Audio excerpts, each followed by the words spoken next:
Il y a une activité que vous pratiquez presque tous les jours et qui multiplie votre empreinte carbone par 12. À votre avis, qu'est-ce que c'est? Ce n'est ni la voiture, ni la viande, c'est le travail. En moyenne, selon l'ADEME, une entreprise produit 114 tonnes de CO2 par salarié chaque année. Alors pour illustrer, prenons l'exemple de Céline qui travaille sur le développement d'un commerce digital. Céline est consciente de l'urgence climatique, alors elle met tout en œuvre pour limiter son empreinte carbone individuelle. Du tofu aux culottes menstruelles, en passant par le vieux vélo sorti de la cave, le téléphone acheté sur Back Market et le boycott de Ryanair, Céline s'est transformée en véritable modèle écologique. Elle en est super fière, jusqu'au jour où elle calcule le bilan carbone de sa boîte. Et la catastrophe, elle réalise qu'en travaillant, elle et tous ses collègues multiplient leur empreinte carbone personnelle par 12.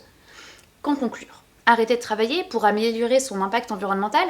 Si vous êtes capable de vivre en autosuffisance, alimenté de votre potager et de vos panneaux solaires, pourquoi pas? Mais si, comme le commun des mortels, vous dépendez de votre travail pour payer les factures, il va falloir faire autrement. Et c'est peut-être même une bonne nouvelle, car c'est dans l'exercice de votre travail que vous pouvez être le plus impactant. Reprenons l'exemple de Céline qui a deux choix.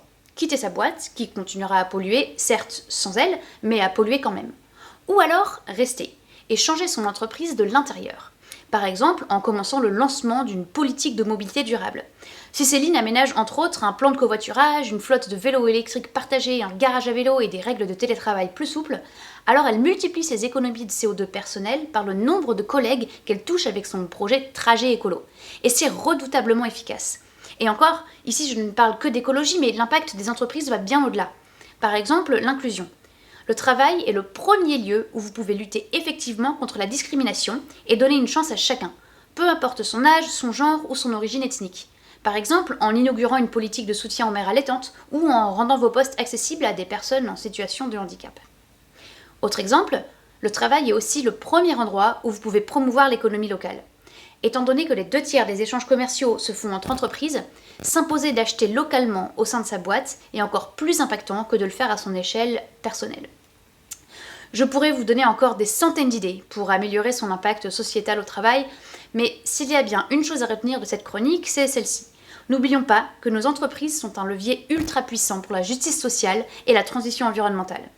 Qu'il s'agisse du zéro déchet, de féminisme, de lutte contre le racisme ou d'économie locale, si nous dépassons notre engagement individuel en embarquant nos collègues, nos équipes, nos managers et nos directions, nous serons d'autant plus impactants. Alors, ne laissez pas vos convictions sociales, éthiques ou écologiques sur le paillasson quand vous entrez au bureau. Au contraire, emmenez-les avec vous, incarnez-les avec conviction et faites-en un moteur pour booster l'engagement de votre boîte.